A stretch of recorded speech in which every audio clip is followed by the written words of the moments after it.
Hello there. Welcome to Chat and Tales with Jen. Oh, here we are. Hi, Natty. Say hi. Hi there. I think she was doing everything she could to avoid being on camera. Anyhow, good news today. Signed the paperwork to move into our other apartment.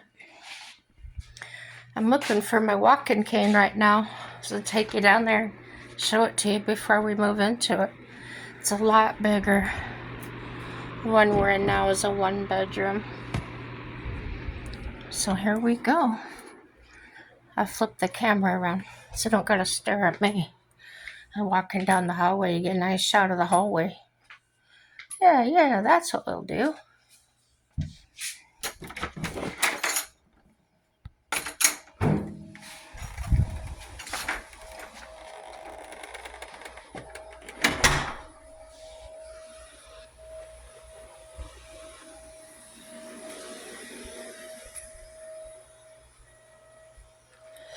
Bear with me, I still kind of stumble when I walk. Important part is getting out here walking.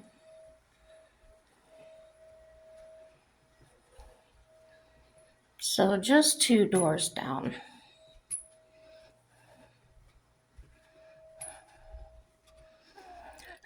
I think I told you I bought a new table. There it is. Not brand new, I got it off Marketplace. But the price was right. Chairs are nice and tall. But I liked it because it had this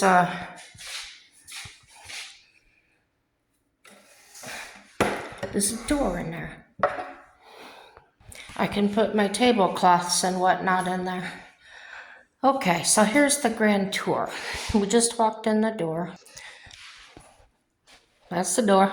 It's the dining room. Closet. This is a living room here. This is what they call the master bedroom. But as you can see, maybe you can tell, it's not very big. And they got the full bathroom linen closet here. So it's got a nice open closet. So what I've decided to do is instead of use this smaller room, I'm going to use that as my my laundry area. Kitchen.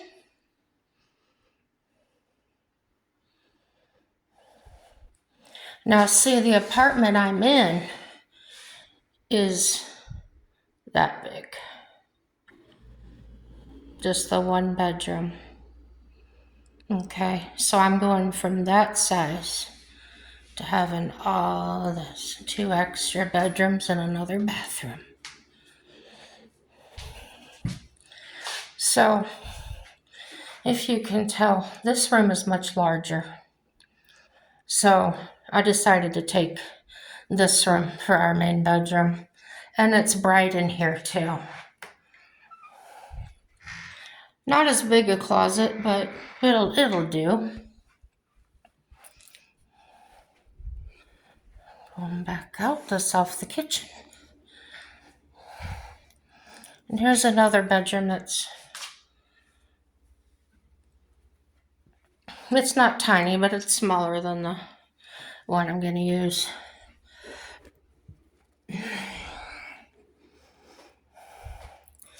And turn the light on. We got this nice big built-in pantry.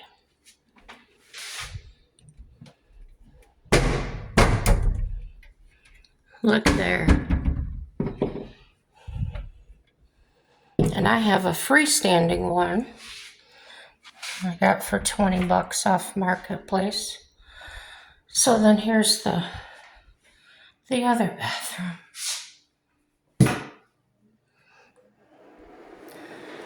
There's a heater up there. The heater was a situation in the apartment I'm in now because it's on the floor. It's a wall heater like that, but it's on the floor. And it sits right along the toilet, like in front of it, alongside the wall. So if you sit down too fast, you're gonna rack your toes on that. And let's say I've done it more than 5 times. So one more look around.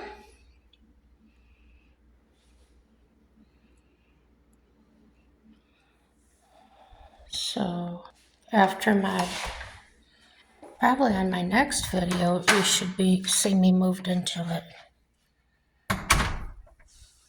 We're gonna walk back down to the apartment. You guys have been watching any news today? I can't. It's too depressing. Gives me anxieties. Yeah. I'm watching oh my gosh. It's a lady dog groomer. When I get back inside, I'll tell you the name of her channel.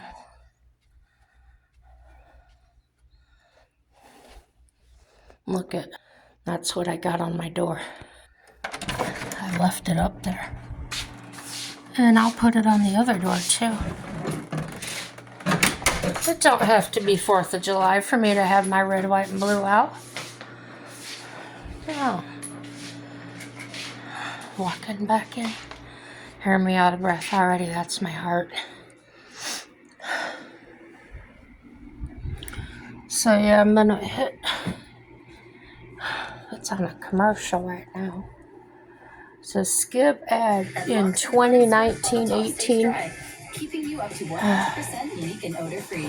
See what foam can do for you. Oh, excuse me.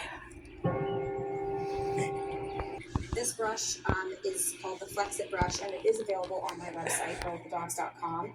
I really like this brush when I'm working with this lady that are shedding a lot of coat, because it really does a good job of girl with the dogs. The Chris Christensen brush is when I wanna brushing through, and when I want to get my dog fix and I watch her do the dogs. She did a cat today. Oh, well, this video's 2 weeks old, but my first time seeing it. And the cat was really big and really old, but she had to shave it. No, that cat was really good, well behaved, and of course she kept feeding it the sticks, the liquid. So yeah, but I do enjoy watching her, how she stays calm. And with this one today, I was going to comment on it, and I said no. But I'll tell you what my comment was going to be. I would have been so embarrassed to take my dog in there looking that bad. Man, I think she said it's a couple years old or something, and that has only had 1 bath in its life. I'm not necessarily for bathing my dog every week, but I don't know, it depends on its lifestyle. But this dog has so much matted hair, and it's not like, I mean, I've had a collie before. I know how much hair there is and how easy it is to get matted, and you know, I could brush it out and a day later it'd be so matted behind his ears and stuff. So I understand it.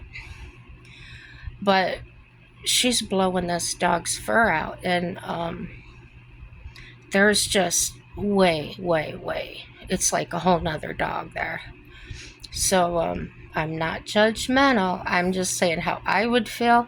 I would be embarrassed taking my animal like that.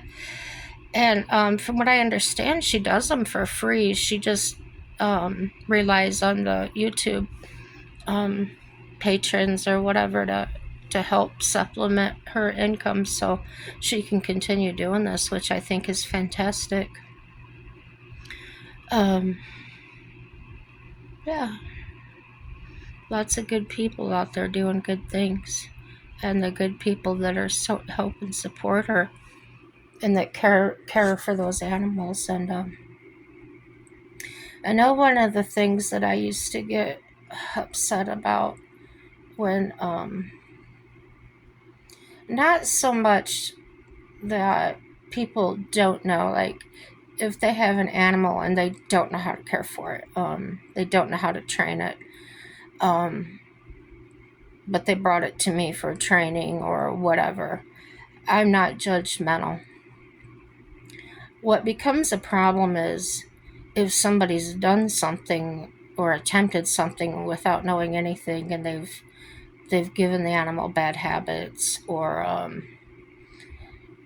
it, if you know, you know. Um, One of my caregivers, her son and daughter-in-law have 2 pit bulls. That's not the problem. The breed is not a problem. Let's just say she has 2 dogs. They have 2 dogs. And from the time they were puppies, they carried them around. They never taught them to not jump on people. So even if you're a stranger comes in, the dog wants to jump up in your lap. And I never allowed my dogs to do those sorts of things. There was a time and a place, but my dog was never allowed to jump up on anybody. She had to be invited. So I let her sleep on the bed. Yeah, I let her sleep on the couch. Yeah, but when people were over, she would lay down on the floor in the room. And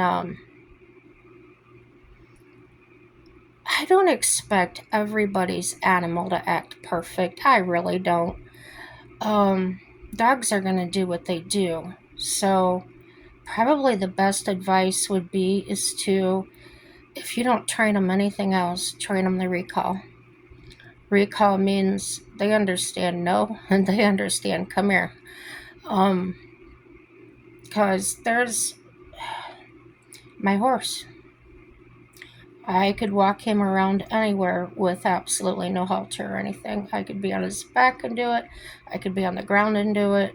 I trained him to hand signals basically and voice. But he was a very willing animal.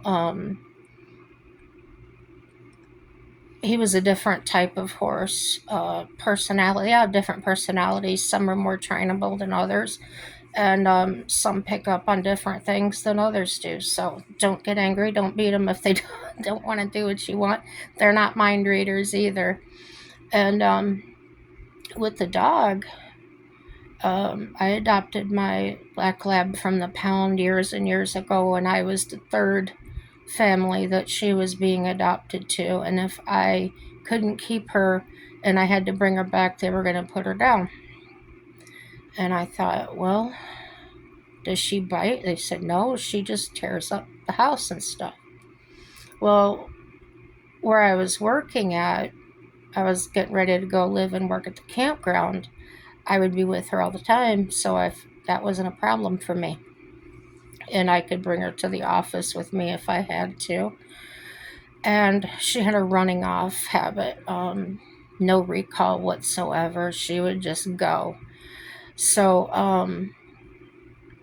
I trained her recall. When I was done with her, about, 6, 7 days later, maybe not even that long, that dog would ride right on the golf cart with me. I could park the golf cart, go in the store, work for a while, and she wouldn't leave that golf cart. If she needed to go putt, she would bark and I would go out there. And other than that, people were petting her and, fondling all over her. And she stayed right on the golf cart because she associated the attention with staying on the golf cart. So she had that positive reinforcement from a lot of people. Also that time, I had put a bandana on her. And everybody was coming up that weekend, touching her, rubbing her, talking about her bandana, bringing attention to bandana. She was ruined after that.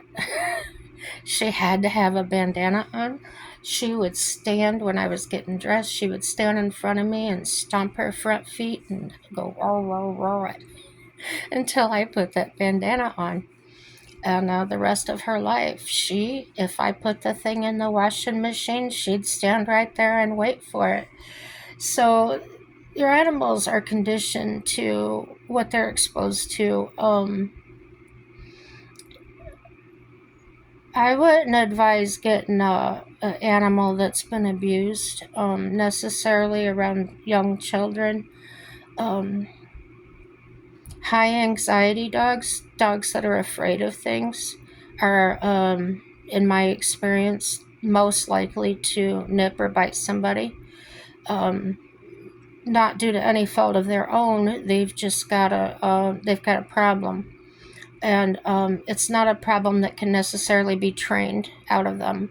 It's an emotional, psychological thing, and you better know how to read a dog. So I really enjoy this lady's videos. If it gets to me, like I see this animal like today, it's bothering me a little bit, just because it was so bad. And if I would have been that dog's owner, I would have been cringing, like, don't put it on YouTube. I don't want anybody to see it. Yeah. But at least tried to get some. I don't know what I would have done, but I probably wouldn't have done that. I always groomed my own dogs. I didn't know how to do it professionally, but my family and my dad's side showed dogs professionally, so I got some insights and some basics anyway. And things I didn't understand, I taught myself.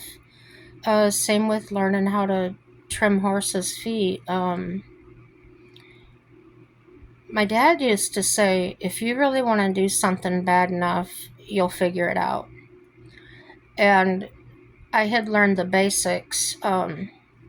He had taught me basics of horse trimming, about where you don't really, everybody wants to start cutting at the toe, and that's not necessarily what that animal needs. So how to go by the guide of the shoulder blade, and angles and things like that. And so when you understand the mechanics of it,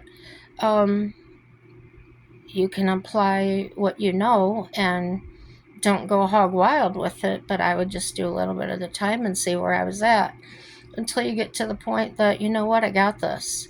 The same way I learned locksmithing. I was coming in after school. I was working alongside of a master locksmith who was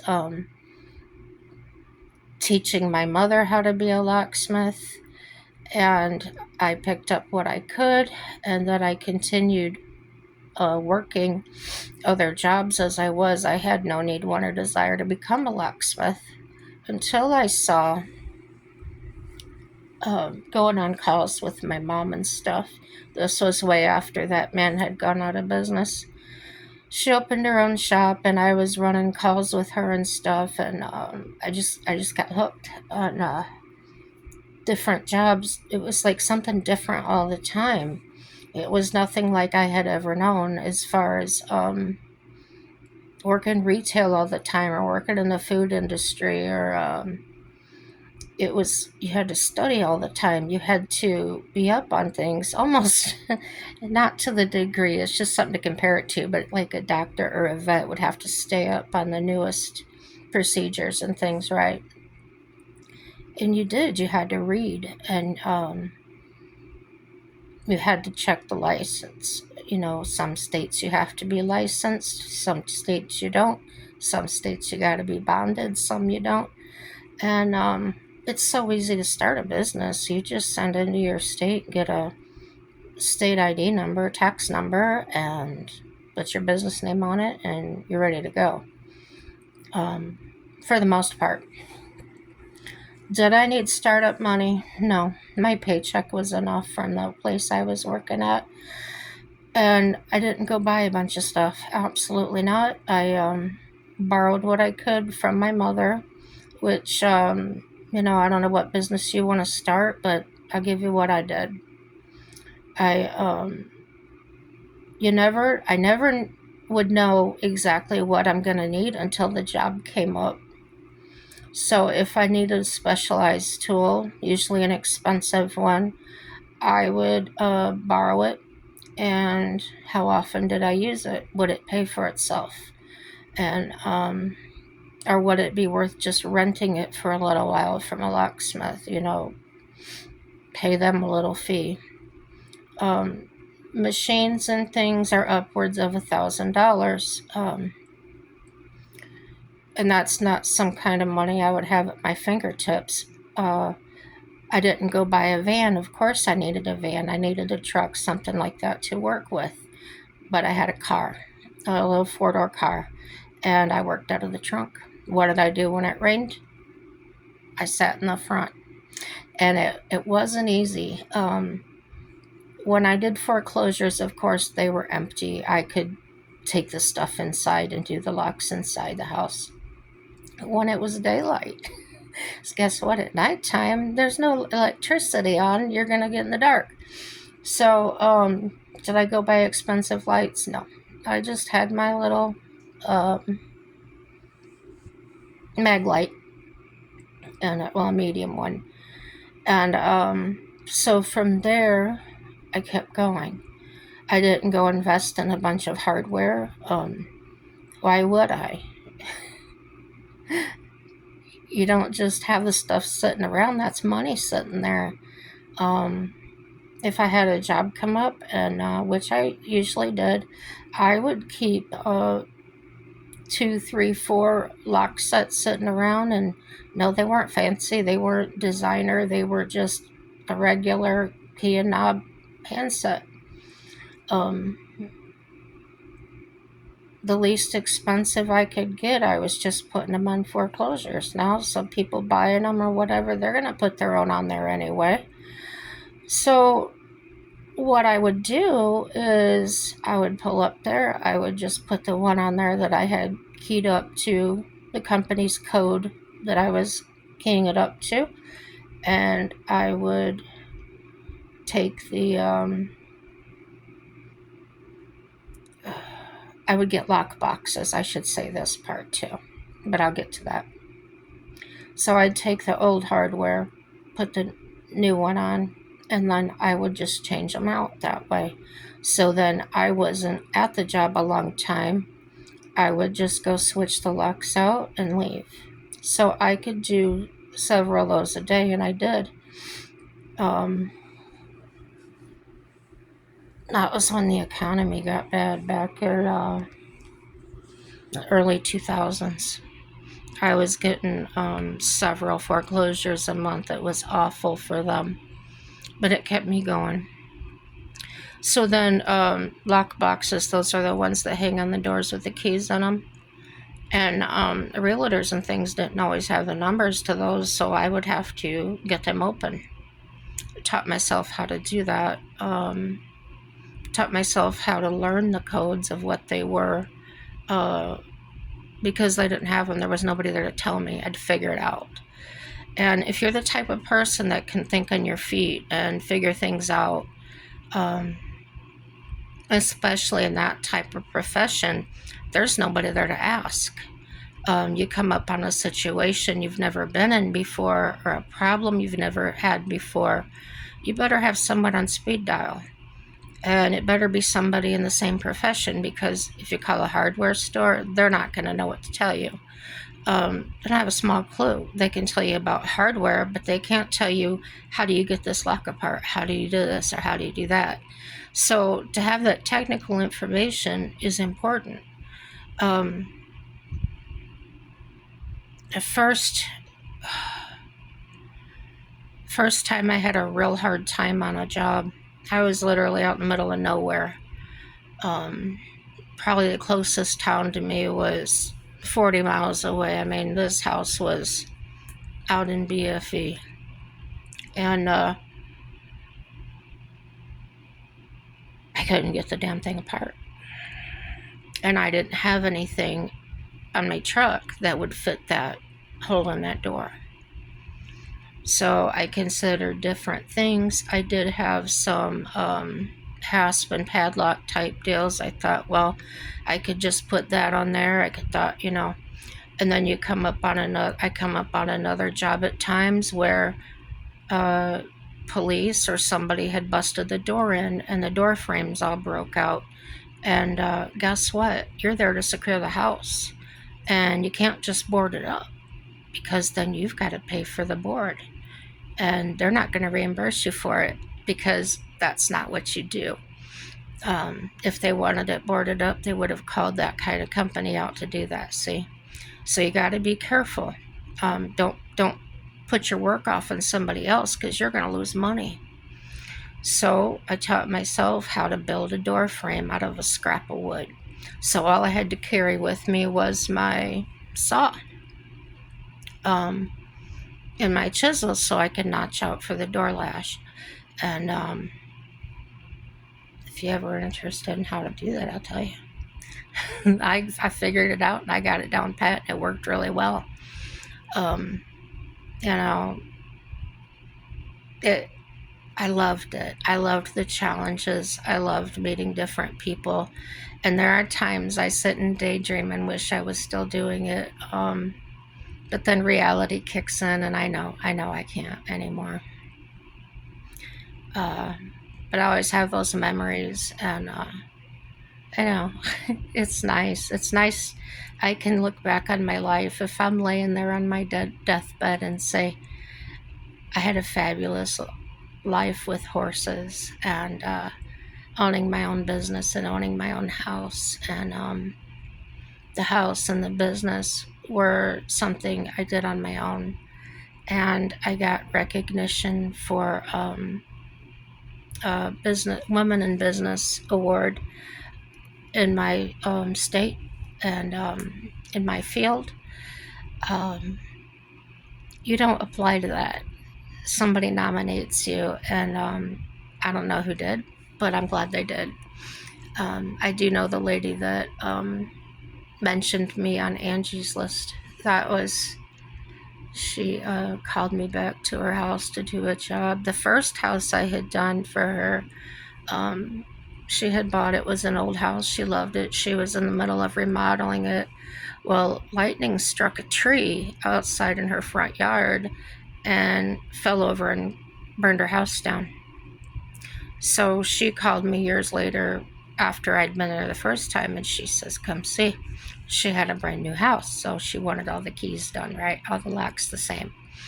And so she was telling me the story and whatever, and she says, I got something to show you. I said, you do?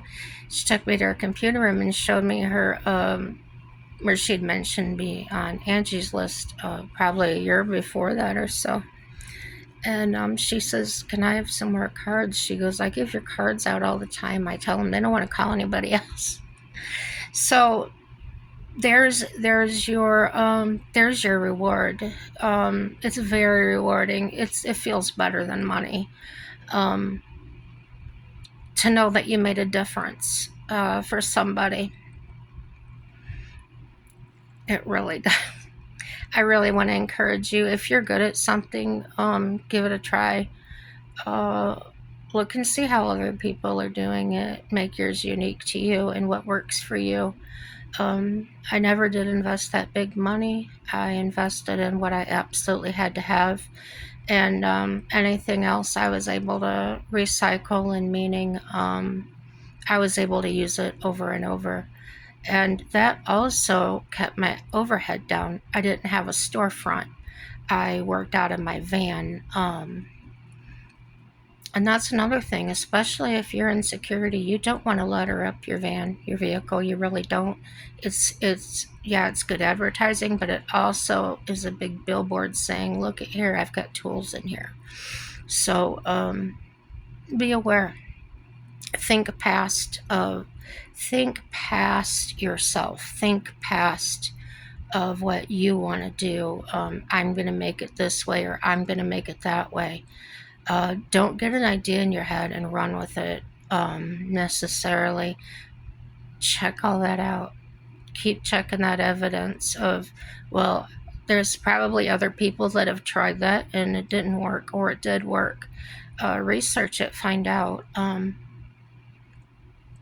My sister does, she works full time, but her side job, she does saddle repair, leather, all these things. And same thing, she didn't go spend a lot of money on anything, just rework with what she had, and then as she needed it, she would buy what she needed to do with. There's no sense in going and buying a tool for one job and then you never use it again. You're going to be out that money. Um,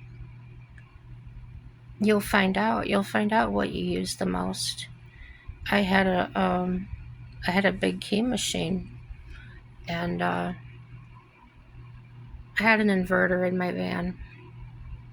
But what I found out was it was taking up way too much room on my workbench, and I didn't want to make a bigger workbench. Mine was about 3 feet long, and that's about all I needed. So I picked up a small key machine, and the thing worked great, and that's what I used. So that bigger one was a waste of money. $600 sitting there that, you try to sell it to somebody else and they don't necessarily want it, but you also got to be careful who you're selling it to. And all that, it's incredible.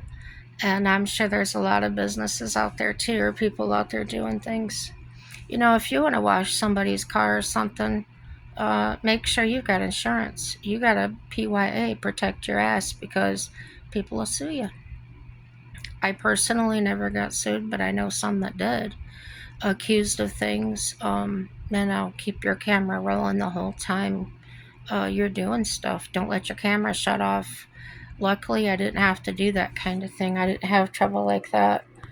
But probably 75% of the work I did was for professionals, lawyers, realtors, things like that. So, that's just the business I was in. And I did have people on call. I lived in a town in Indiana, and then I had one that was almost 100 miles away, a locksmith friend, and I had one that was 40 miles away, and we helped each other out. You get frazzled, you get the nerves, and we could just call each other and say, hey, I'm stuck. And we understood it, because you can really get in your head sometimes and just get stuck on something. It's like, man, I'm missing something. And you call the person and they're just laughing. It's like, you know what? That happened to me yesterday. This is what I did about it. And just sometimes just talking to another person for a few minutes gets you back on track. I did collections for the one that was almost 100 miles away. And a guy that did not want to pay him. And his car was parked somewhere, and I found out where the car was parked, and I blocked it in until the guy paid me. And took the guy's money to him right away. And then he turned around and gave me $300 of it. So, wow, that was a payday. I didn't expect that at all, but that was half of the job. And I said, come on, Scott, that's crazy. He says, you know what? You drove an hour down here just to bring me this money. You didn't have to do that. He goes, you set up and you put up with that guy. And so show people that you appreciate them and what they did for you and things. Another locksmith I used to trade, he would buy parts off of me, or I'd buy parts of him, or we'd trade parts, locks or whatever. We needed a certain type and we didn't have it. It was like I said, you cannot know every possible thing that's out there and have one of everything in your vehicle. There wouldn't be room for you in it. So, yeah, be sharp, be aware, it's like, if you're opening like a coffee shop or something, you're going to have different licensing and different things to follow. But you'll find out what they are. Whatever your dream is, try and follow it best you can. And don't let yourself think, oh, I've got to have all this money. No, start out, if you're doing a coffee shop, start out buying packages of cups at the Gordon Food Service or whatever's by you. Because you're not going to need cases of it. You really don't. When you're starting out, it's your first 3 years, you're going to be losing money. So be careful with it.